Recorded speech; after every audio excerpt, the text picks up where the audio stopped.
Yeah. So you talked about North and South, and I will ask you to talk a little bit about Croatia, which is between the North and the South.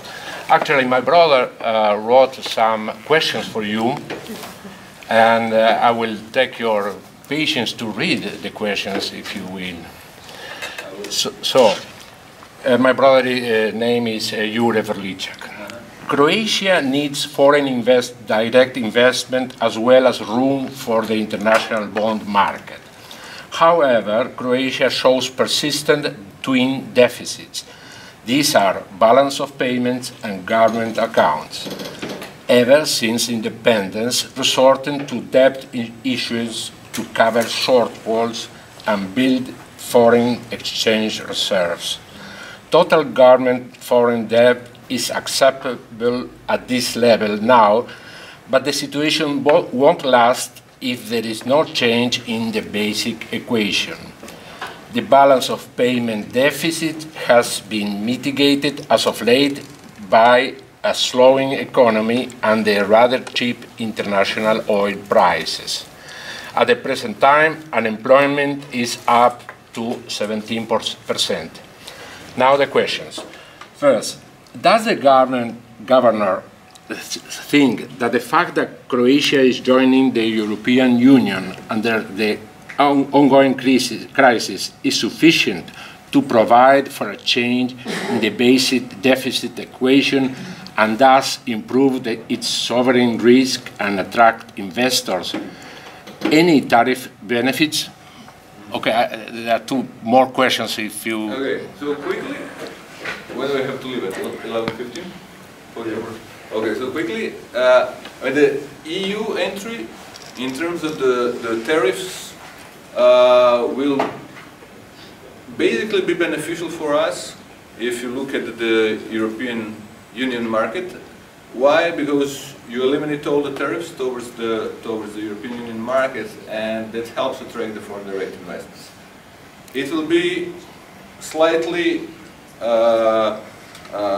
worse for the companies that tap the markets of the Southeast Europe,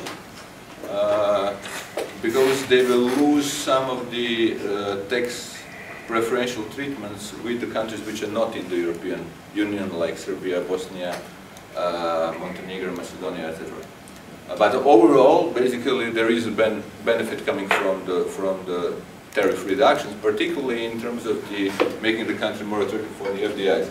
And then, on top of that, you get the structural funds from the EU, which is the clear transfers, which is a very beneficial thing. So that basically, Croatia will have approximately 2 billion euros per year committed money from the European Commission. How much we will withdraw, we'll see. But that's a lot because the commitment to the budget is 500 million euros.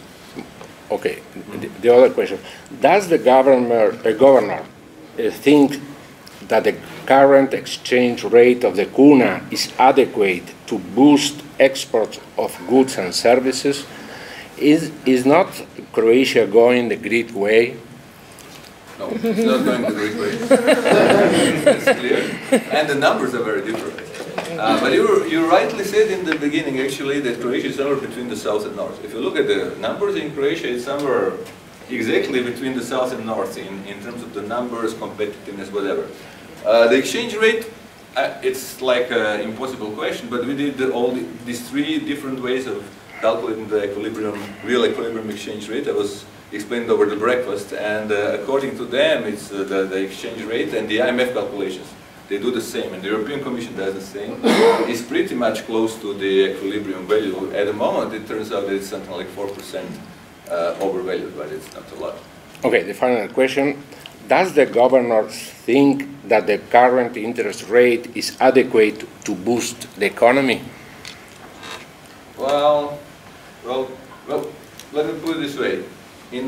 To a large extent, basically, the small open economy, which targets the exchange rate, which we have to do because we have deposits in the foreign exchange, and we have the assets in the banking system, credit indexed to euro, is not controlling fully, and with a high, particularly with the high penetration of the banks from the Eurozone in the domestic market, is not controlling fully its own interest rate. So whatever we do in the central bank in terms of the interest rate policy, ECB has also impact on what happens in Croatia.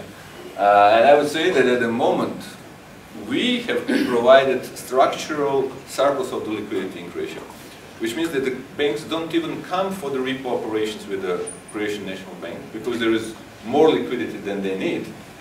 And the real problem is like in Europe, where the ECB is also running a very expansionary monetary policy, or wherever, US, that there is not enough of the quality credit demand, and that's why the credit growth is relatively low. So that's where Croatia does not differ from the rest of the Europe. It's pretty much everywhere the same situation. Thank you very much.